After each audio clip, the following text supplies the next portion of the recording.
Olá meus amigos, mais uma vez falando aqui diretamente de Jerusalém, e eu quero mostrar para vocês um pouco hoje desse lugar, o Museu de Israel. Esse museu traz um pouco da história do povo judeu. Dentro desse museu você pode ver, por exemplo, os pergaminhos do Mar Morto que foram encontrados recentemente em Qumran. Recentemente, eu digo, nos dias do Israel atual, né? Mas lá dentro você também encontra uma maquete de Jerusalém dos dias do Segundo Templo, portanto dos dias de Jesus. Eu quero convidá-lo a aprender, conhecer um pouco mais com a gente, aqui nessa visita dentro do Museu de Israel.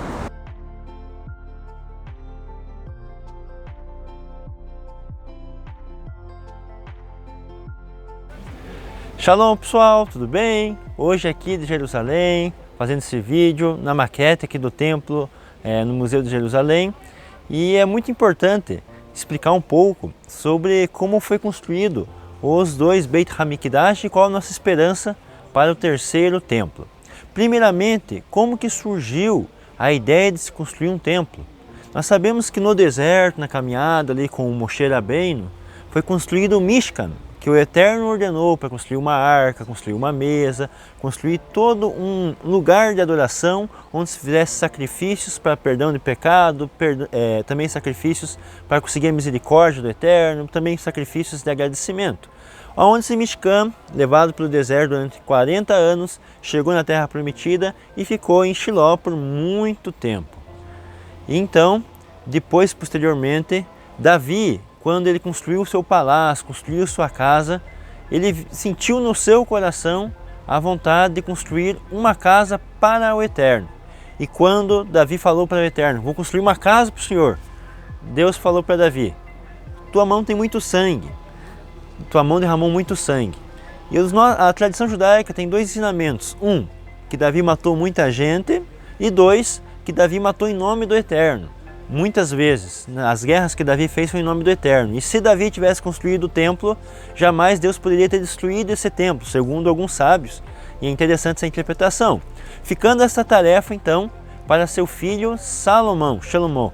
E Salomão, então, em 1 Reis, capítulo 8, do verso 1 até o verso 66, construiu, então, o grande templo de Jerusalém. Muito bonito, colocou 10 menorotes, colocou a parte de tomar banho, a parte do sacerdote se lavar. Então ficou uma construção magnífica, onde chamava todo o pessoal do mundo, vinha para ver tanto a sabedoria de Salomão, quanto também para ver o lugar que ele construiu. Esse primeiro templo foi construído por volta do ano 1000 a.C. E entre os historiadores há discussões entre os rabinos, que seria entre 1000 a 800 anos antes de Cristo, foi construído então o primeiro templo. O primeiro templo ele aguentou 410 anos, segundo alguns sábios. E quando Salomão construiu esse templo, ele fez uma grande oração ao Eterno, fez vários sacrifícios também, e falou que todo aquele que orasse voltado a essa terra, mesmo sem ser judeu, mesmo sem ser até mesmo religioso, mas que voltasse o seu coração para cá e pedisse para o Deus de Israel, isso seria ouvido o seu pedido. Isso é interessante. Alguns hoje têm o costume de falar que Deus não ouve os gentios, né? Mas Salomão fala que o gentio que orasse voltado ao monte do templo, ao templo, esse seria ouvido, se orasse com todo o seu coração. Então veja a importância desse lugar. E neste mesmo lugar, foi o lugar em que Abraão ofereceu seu filho em sacrifício, e foi o lugar também em que alguns falam que Jacó dormiu também. Então, é o lugar em que Deus se encontra. Também diz a tradição que Adão e Eva foram criados da terra, que se encontrava onde que é o templo hoje. Então diz que o pó que foi formado do homem, o primeiro homem, também veio desse lugar. Então a gente vê a tamanha importância do lugar onde foi construído o templo. E também a gente falou agora há pouco sobre Davi. E Davi é a pessoa que é um protótipo, o Mashiach Bedoron, que aponta para o Mashiach, e ele teve esse desejo de construir uma casa para Deus, onde Deus pudesse ser adorado de uma forma melhor. Então veja que algumas vezes as pessoas estão muito preocupadas com a sua vida, com os seus afazeres, e acabam esquecendo do Eterno. A gente vê que Davi não teve esse desejo, ele teve o desejo de tornar Deus mais adorado, mais louvado. Então o coração de Davi era um coração voltado a Deus. Vemos isso nos Terrilim, nos Salmos. Melhor é um dia na sua casa, nos seus tabernáculos. Então ele fazia todos os seus Terrilim baseado muitas vezes neste lugar. Então a gente vê a santidade desse lugar.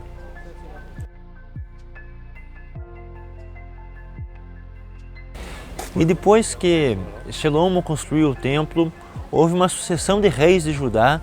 Esses reis de Judá, alguns serviam bem a Deus e alguns acabavam deixando a desejar. E 400 anos depois disso, o povo abandonou praticamente o templo.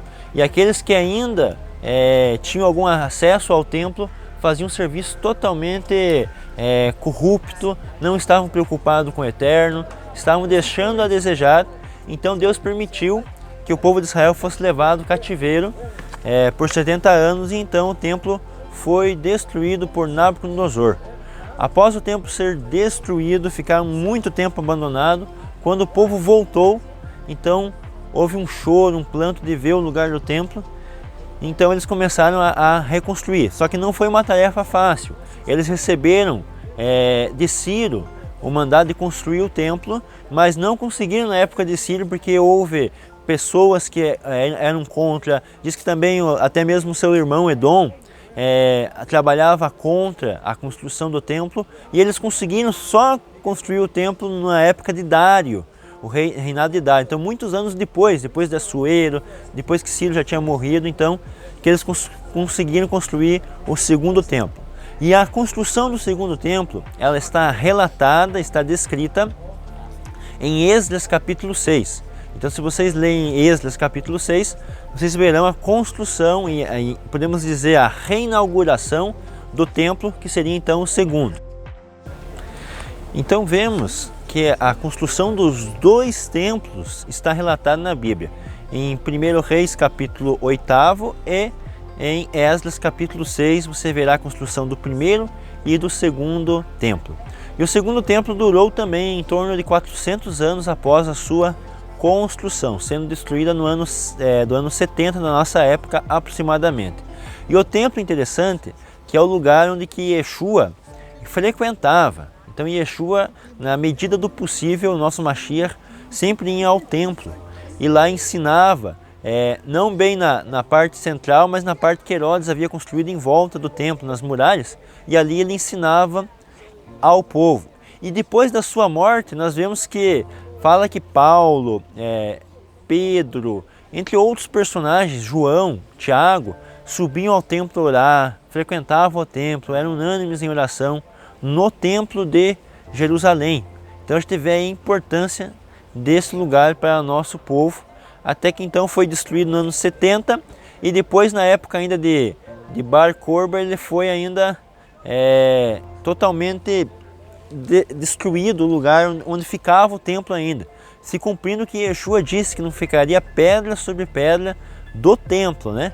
Então alguns hoje falam, por exemplo, que sobrou o Muro das Lamentações, mas o Muro das Lamentações era parte do muro que Herodes havia construído posteriormente à construção do segundo templo. O templo em si realmente não sobrou pedra sobre pedra. E algo muito interessante qual seria a nossa esperança, a esperança agora no futuro do terceiro templo. Como que será construído esse terceiro templo? Quais as expectativas? Interessante salientar que a tradição judaica ela tem diversas opiniões divergentes e diferentes sobre a construção do terceiro templo, tá? Alguns sábios falam que o povo judeu vai começar a construir o templo e aí então volta o Mashiach e termina de construir o templo. Outros falam que é somente o Mashiach que vai construir o terceiro templo. E outros ainda falam que o terceiro templo não é feito por homem e desce do céu. Então a gente vê quantas interpretações diferentes nós temos sobre o templo. Mas na Bíblia nós temos duas passagens que falam sobre o templo. Zacarias 14 vai falar dos povos subindo para comemorar Sukkot em Jerusalém, no finalzinho de Zacarias 14, e falam que as panelas da casa do Eterno ficarão cheias de carnes. Quando fala panelas da casa do Eterno, entende-se então que terá a construção do terceiro templo pelo Mashiach, tá? Que as nações subir a Jerusalém será no reinado do Mashiach. Então seria construído um templo, uma casa para o Eterno pelo Mashiach. Só que quando a gente vai para Apocalipse 21, fala da Nova Jerusalém descendo. E entende-se que nessa Nova Jerusalém tem o templo. Será que a tradição judaica se alienta ou dá base para os dois pontos do templo ser construído pelo Mashiach e depois descer um templo do céu? Bom, vamos ver então o que fala aqui no livro Os Dias de Mashiach, como você pode ver aí na descrição do vídeo. Página 158 do livro Os Dias de Mashiach fala o seguinte: a fase mais importante da transição da Galut, que é a diáspora, para a Geulah, que é a redenção, é a construção do terceiro templo, quem confirma que o Mashiach é presumido de fato o Mashiach. Isso daqui está em Hilchot Melachim, escrito por Rambam no século XII da nossa época, tá? Mas aqui também Hazal discorda, então aqui um sábio, Hazal, discorda.